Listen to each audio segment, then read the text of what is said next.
نحمده ونصلي على رسوله الكريم اما بعد السلام علیکم ورحمۃ اللہ وبرکاتہ. ګران کتونکو ما تاسو ته په تېرو شوو درې ویډیوګانو کې د اوداسه فرایض، د اوداسه سنت او د اوداسه مستحبات بیان کړي دي. زه به نن تاسو ته په دغه ویډیو کې د اوداسه مکروهات بیان کړم چې په دغه اوداسه کې کوم مکروهات دي چې د هغې نه موږ او تاسو خپل ځان وساتو، ځکه چې دا یو ناخوښ عمل دی. محترمو کتونکو په دغه اوداسه کې ډېر مکروهات دي. د دغه اوداسه د مکروهاتو نه اول نمبر مکروه د یو زنانه د غسل نه یا د اوداسه نه چې کومې اوبه پاتې شي په دغه شان اوبو باندې اودس کول دا مکروه دی، دا ناخوښ عمل دی. ځکه چې یو انسان دا فطرت دی چې داسې شان د اوبو نه انسان کرکه کوي، نو دې د وجې نه شریعت موږ او تاسو ته دا فرمایلی دي چې داسې اوبه چې هغه د زنانه د غسل نه یا د هغه د اوداسه نه پاتې شي نو په داسې اوبو سره اودس کول دا مکروه دي. دویم نمبر په یو نجس یا پلید ځای باندې کېناستل او په هغه پلید یا په نجس ځای باندې اودس کول، نو دغه اودس کول په نجس ځای باندې دا مکروه دي. او دریم نمبر یو انسان اودس کوي په صفا ځای باندې، خو لیکن دغه د اودس اوبه دا په یو پلید یا په نجس ځای باندې تویوي، نو دغه د اودس اوبه په نجس ځای باندې تویول دا مکروه دي. او څلورم نمبر یو انسان راولګېږي او دغه اودس چې دا په جومات کې کوي، نو په دغه جومات کې اودس کول دا مکروه دی او ناخوښ عمل دی. ځکه چې اکثریه زموږ او تاسو یو انسان د علم نه خبره بهر وي، یو انسان ته دغه خبره علم نه وي، هغه چې دی په جومات کې په یو سیټ کې اودس شروع کړي چې کوم غټ جوماتونه وي، نو موږ او تاسو له پکار دی چې داسې عمل نه موږ او تاسو ځان وساتو، ځکه چې دا عمل مکروه دی. او پنځم نمبر چې کله یو انسان اودس کوي نو دغه اعضا چې کوم جزونه کوم اندامونه انسان په اوداسه کې وینځي، د دغه اندامونه چې کومې اوبه کومې قطرې روانې وي، دغه قطرې چې کله هغې لوټې ته چې کومې لوټې نه ته اودس کوي یا هغې کوزڼۍ ته چې کومې کوزڼۍ نه ته اودس کوي، هغې ته چې دغه اعضا او د دغه اندامونو کومې قطرې غورځېږي، دغه قطرې غورځېدل دغې لوټې ته دا مکروه دي. نو موږ او تاسو له پکار دي چې په دا عمل کې موږ او تاسو احتیاط وکړو، ځکه چې اکثریه موږ او تاسو چې اودسونه کوو هغه د لوټو نه کوو، هغه د کوزڼو نه کوو. شپږم نمبر چې کله یو انسان اودس کوي نو دغه اوداسه په دوران کې قبلې طرف ته مخ ګرځول دا مستحب عمل دی. خو بیا چې یو انسان قبلې طرف ته مخ ګرځولی وي او دغه انسان خپله پوزه یا د خپلې خولې نه چې کومې لاړې وي هغه په طرف ته قبلې باندې تو کول دا مکروه دی او ناخوښ عمل دی. نو موږ او تاسو له پکار چې داسې عمل نه موږ او تاسو ځان وساتو. او اووم نمبر چې کوم مکروه دی دغه د پوزې چې کوم مواد دي یا څه شی وي او د خپلې خولې لاړې دا په هغه لوټه کې چې کومې لوټې نه ته اودس کوي هغه لوټې ته تو کول یا هغې ته غورځول دا مکروه دی. اتم نمبر مکروه چې په دغه دوران د اودس کې بې ضرورته دنیاوي خبرې کول دا مکروه دی. یعنې یو انسان د هغه بغیر د ضرورته څه ضرورت ورته نشته او دی په دغه دوران د اودس کې خبرې کوي دا عمل مکروه دی. که چېرته دغه انسان په دغه دوران د اوداسه کې داسې یو ضروري خبره وکړه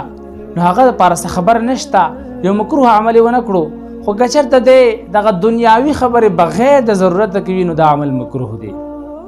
او نهم نمبر مکروه په دغه اوداسه کې د اوبو ډېر خرچ کول، یعنی مطلب دا چې موږ او تاسو اودس هغه په یو لوټي سره کېږي نو دا نه دی پکار چې یو انسان یو نیمه لوټه یا دوه لوټې اوبه خرچ کړي. دغه د اوبو کثیر استعمال دغه اوبو زیات استعمال په اوداسه باندې دا مکروه دی. او لسم نمبر مکروه دغه اوبو کم استعمال دومره استعمال ته وکړي چې په هغې سره ستا سنت هم ادا نه شي، هر اندام 3 ځلې ونه وینځل شي یعنی دغه اوبو زیات استعمال هم مکروه دی او دغه اوبو کم استعمال هم مکروه دی. پکار ده چې یو انسان درمیانه طریقه باندې اوبه استعمال کړي په دغه اوداسه کې. او یو لسم نمبر مکروه په دغه اوداسه کې دغه دی چې یو انسان په خپله لپه کې اوبه راواخلي او کله چې دغه مخ ته اچوي نو په کلارې طریقې سره اچوي. که چېرته یو انسان دغه اوبه راواغستلې او دغه اوبه یې په مخ باندې په تیزه باندې راویشتلې چې دغه اوبو نه څاڅکي هر طرف ته لاړ شي، یعنی دغه اوبه په تیزه باندې مخ ته ویشتل دا مکروه عمل دی. او 12 نمبر مکروه په دغه اوداسه کې چې کله یو انسان په لپه کې اوبه راواخلي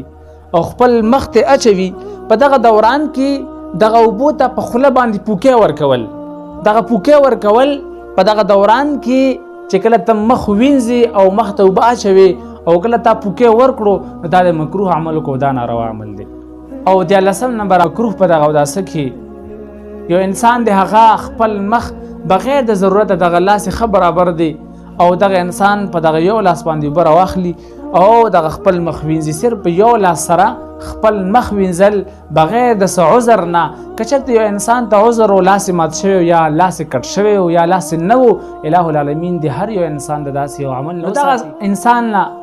دغه شان عمل چې ښه لاس سالم وي برابر وي او دی بیا هم په یو لاس باندې مخ وینځي نو دا عمل چې دا د روافضو او د خوارجو دی او دغه عمل چې په اوداسه کې دا مکروه دی. او 14 نمبر مکروه په دغه اوداسه کې لکه څرنګه تاسو ته ما په تېره شوي ویډیو کې ویلي دي د اوداسه په مستحباتو کې چې یو انسان د سټ مسحه کوي او په دغه دوران کې اکثریه خلک داسې کوي چې دغه سټ مسحه چې دا مرې ته راتاو کي، ځکه چې دغه حدود د سټ دي او د دې نه دې خوا دغه حدود چې دا د مرې دي. که چېرته یو انسان د سټ مسحه وکړه دا یو مستحب عمل دی او غوره عمل دی. خو که چېرته دغه انسان دغه سټ مسحې سره سره چې دی دغه مسحه د مرې وکړه نو دغه مکروه عمل یې وکړو دا ناروا عمل دی او دا ناخوښ عمل دی. یعنی د سټ د مرې مسحه دا مکروه دی. او 15 نمبر مکروه په دغه اوداسه کې چې یو انسان په جدید اوبو سره 3 ځلې د سر مسحه وکړي دا مکروه دی. نه د سر مسحه ورته صرف یو ځلې دا راواخلو مکمل سر مسحه وکړي تا وکړي سنت هم ادا شي تا وکړي فرض هم ادا شي. 14 نمبر مکروه په دغه اوداسه کې هر سنت په دغه اوداسه کې هغه ترک کول د هغه اودس کې سنت نه پوره کول دا عمل چې دا مکروه دی. یعنی هر یو سنت پته کوي که چېرته یو انسان یو سنت پرېښودو مکروه عمل یې وکړو. کتونکو په دغه اوداسه کې نور هم ډېر مکروهات دي خو موږ او تاسو له پکار دي چې دا کم بیان شول چې دا موږ او تاسو په خپل ځان کې عملي کو، موږ او تاسو په خپل ځان کې راولو او کم فرایض د اوداسه او سنت د اوداسه او مستحبات د اوداسه په نورو ویډیوګانو کې ما تاسو ته ذکر کړي دي. تاسو هغه نه وي کتلي تاسو له پکار دي چې هغه ویډیوګانې وګورئ او هغه فرایض هغه سنت هغه مستحبات زده کړي او د هغې نه وروستو دغه مکروهات په خپل ځان کې عملي کړي. الٰه العالمین دې په دغه بیان باندې اول ماله بیا تاسو له د عمل کولو توفیق را نصیب کړي. واخر دعوانا ان الحمد لله رب العالمین.